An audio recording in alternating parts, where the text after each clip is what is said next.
जन्नत मिर्जा और सहर मिर्जा की बगैर फिल्टर वीडियो ने सोशल मीडिया पर तहलका मचा दिया। टिकटॉकर जन्नत मिर्जा और उनकी बहन सहर मिर्जा की एक हालिया वीडियो सोशल मीडिया पर वायरल हो रही है, जिसमें दोनों बगैर किसी फिल्टर और प्रोफेशनल लाइटिंग के नजर आ रही हैं।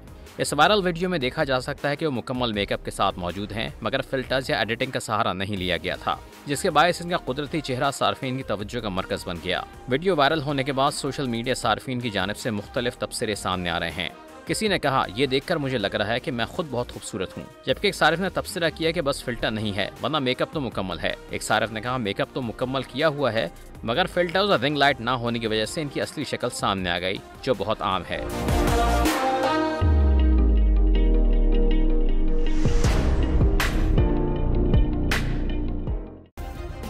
सब्सक्राइब करें और बेल दबाएं ताकि कोई खबर रह न जाए।